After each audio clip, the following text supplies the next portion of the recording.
All right, y'all. It is 6 a.m. I am 1 hour late because even though I remember putting my phone on a charger, it was dead this morning, so I missed my alarm. Whew. I do have my S14 already loaded up, ready to go. You guys saw that. Damn.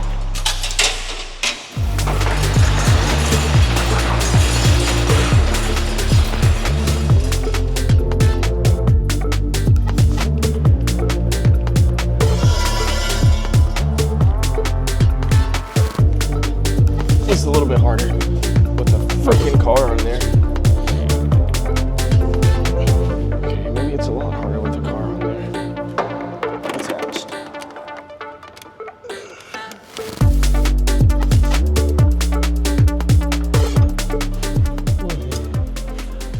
All right, I'm done loading this up, so I'm gonna go wash my hands and then we're gonna get on the road. All the ratchet straps are good. I just put the car in first gear to be safe, handbrakes up, everything's disconnected, windows are up. I'm going to get out of here. We're late, but I think we're gonna be fine.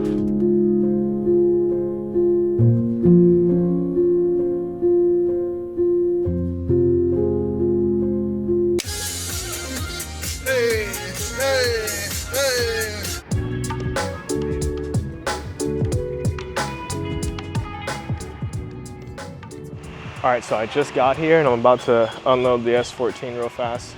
It's a little bit of a tight road, so I'll have to figure out getting out of here, and then Sunday I'll be back to pick it back up to see the finished product. So I'm gonna knock this out because I still have a long drive back home.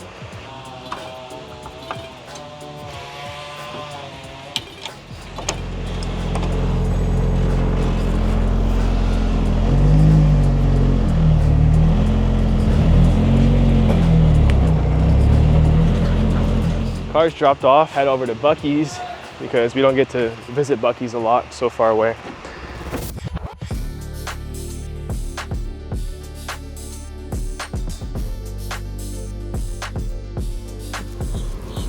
Pit stop complete. I think I spent a little bit too much, not gonna lie.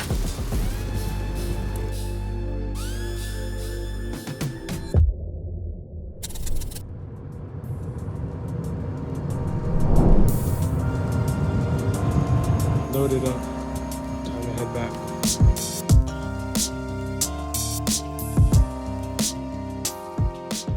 All right, S14. It's 1 a.m. by the way. It's 1 a.m. on a Sunday and I work tomorrow, but my S14 is finally back. This was the most driving I've ever done in one weekend, probably in my life. Drive all the way up to Daytona, which is past Orlando. So Sebring, maybe 2 hours. Orlando, maybe 2 hours and 40 minutes. Daytona, a good 3 hours and 50 minutes. The first time I went up on Friday wasn't that bad, about 6.5 hours round trip. It was pouring rain on the way back though, so that was kind of sketchy. And then today on the way up, dude, I got gridlocked on the highway because somebody decided to put a sign on the back of the truck. I don't even know, not even an accident. Everyone thought it was an accident, no accident, but yeah, stuck in traffic. It added 40 minutes to my trip, 40 minutes to my trip. And then we got up there, we did the final touches, then I loaded this thing up. The drive home wasn't that bad. I'm not gonna lie, I had myself a little mini concert in the car. It wasn't bad, it was actually really fun. 1 a.m., I have work tomorrow and the trailer's loud, so I can't unload this at the home shop right now. So I'm gonna leave it here and then we're gonna be towing again tomorrow. So tomorrow after work, we're gonna tow this thing back to the home shop, get it unloaded, and then we have a lot of stuff to do to this car. It's late. I am gonna, seriously, it's not even off yet. I'm gonna get this off and I'm gonna head back home, but I'll see you guys tomorrow and then we're gonna be taking this thing back to the home shop. All right, it is the next day and took a break from work to real quick just bring the S14 back to the home shop because it's gonna rain later. Okay, so I caught up on sleep and the S14 is back at the home shop now. You guys still have not seen the door bars, so I'm about to show you real quick. I have to paint them. First, I gotta clean the interior. I gotta remove the bride seat again, even though we just took it out and put it back in. I gotta move it again. The clearance with the door bars is so tight that I don't think I can even get an LRB speed door panel here, so we're gonna have to make something custom in the future. I don't know when I'm gonna do that, but yes, we'll have to make something custom to fit it because this is fine leaving it like this, but I do kind of want to have some sort of card. You just got a sneak peek of the door bars there. You kind of saw it. So I guess I'll just show you guys. It looks sick, huh? It looks freaking so good.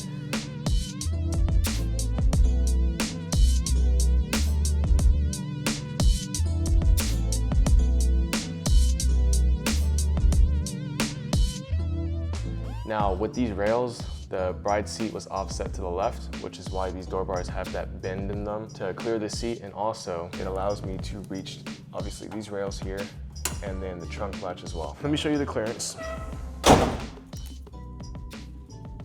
That's good work. That's really good work. Before I continue, we just released our first legit decal for box break. So we have the basic ones. We have the Redefine Your Limit decal, and that's this one right there. I also just dropped a brand new decal, AblazeD. It is black and chrome with flames, multicolored, high gloss, 9 by 3 inches, made in the USA.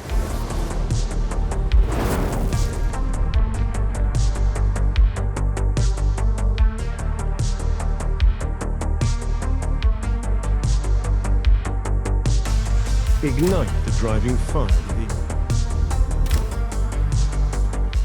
This is the new decal we just dropped. It is pretty sick. So yes, that is out now on the site. You guys can go down below. There'll be a link there, www.boxbreakracing.com. Click on your AblazeD decal and cop one for yourself so you can throw it on your car and ignite the driving fire within you. All this work was done by Vader Dynamics in Daytona Beach. Before I do anything else, before we do any more prep, I just want to give a huge shout out to Elijah at Vader Dynamics. He did a great job on this. He went out of his way to make sure that the fitment was perfect, that everything came out good, and he really has a passion for what he does.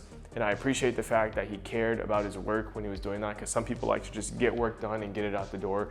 He really took his time with this and did it in a timely manner. He did it in basically 2 days, which is great. And I really appreciate the work that you did. So shout out to you, Elijah. I appreciate it. If you guys need any work, fab work done, Vader Dynamics in Daytona Beach, he will hook you guys up. Just took the bride seat out and I placed it over here. I do need to vacuum that because it's got some shavings in it, and then we're about to vacuum out the entire car. But that wasn't too bad to get out. I thought it was gonna be a bit harder, but it's not that bad.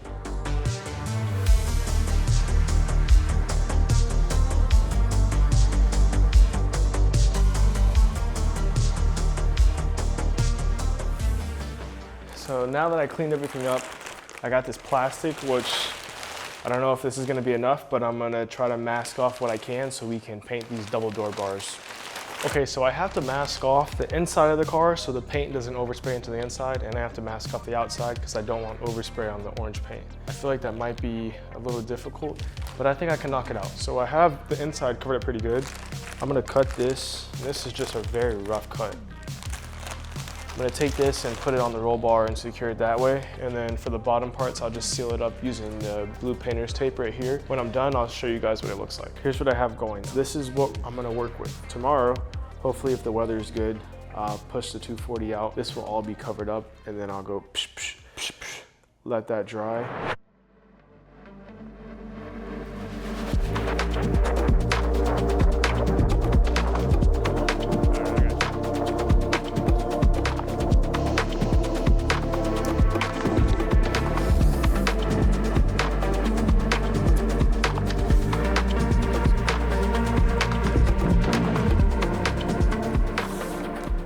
All right, today's Saturday.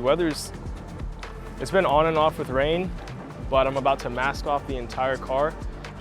You guys already saw the door bars. We're gonna paint them, but I'm gonna show you real fast what I'm painting it with. I don't know what this is. I just know it's black, high enamel. And the cover plate for the Mazworks shifter is painted the same thing. And I think that's pretty close to the roll cage. So we're gonna hit the door bars with this. It's not gonna be perfect. I'm not gonna get underneath both of the door bars because the clearance is so tight, but we're gonna see what we can do. As long as it doesn't look raw and bare and it stops all the rust from the points that are like exposed metal, then we'll be fine. First thing we have to do is pretty much mask off the entire car on one side. We're gonna move some cars, and then we're gonna start painting. Okay, you look black as fuck. This is not as thick as the one that's on there, but I just need, oh, this is gonna be a little weird. I just need a way to cover up the front because overspray is very annoying, and I don't wanna have to deal with it.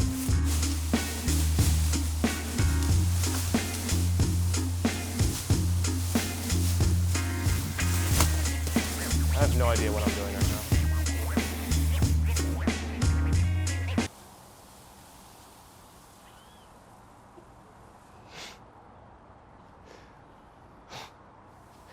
Yo, I'm struggling real bad right now. I don't know what I'm doing. That's fine. All right, we're gonna move some cars now.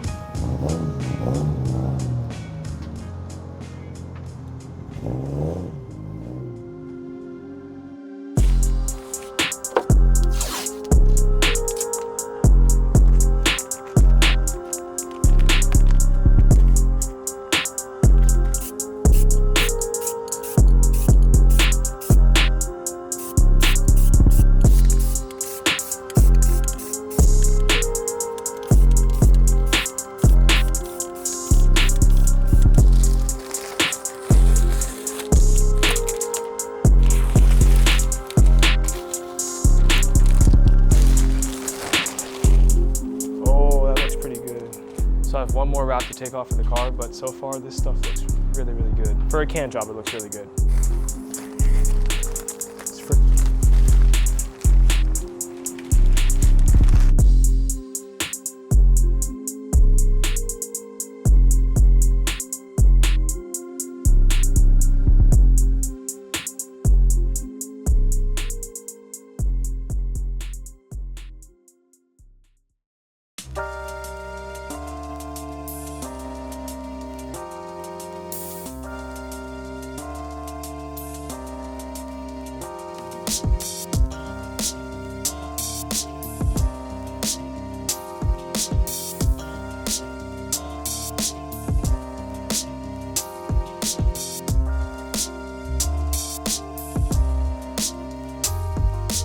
Okay, I mentioned that I had a big event coming up and that the car needed to be like 1 trillion% dialed and ready to go. That big event, since I already bought the ticket, I'll tell you guys, is mid-pond. That means I have to be ready to go because it's the biggest, longest travel. It's the biggest thing I've done yet on this channel. And so I'm excited, but I need to make sure I'm dialed in. I need to make sure I'm locked in and ready to go. So these next couple videos and next couple weeks, it's all gonna be prepped for mid-pond. That way we can get up there and shred hard as possible. Just get insane seat time, just have the best time ever. So mid-pond prep is in full effect. Let's go. I'm locked in. Hopefully you guys are locked in. If you're not, hit subscribe. Come on, what are you waiting for? I'll see you guys in the next one. Peace and thanks for watching. Bye. Oh my god, that's... Yeah. Previous episodes, getting ready for door bars. Yeah! Yep. Yo, y'all gotta watch that. Yeah. Y'all have to watch that. Those are good. They're fire. I'm telling you right now. Super good. Look, I recommend it too. Yeah, those are fire. Yeah, they are. No joke. They're fire. No joke.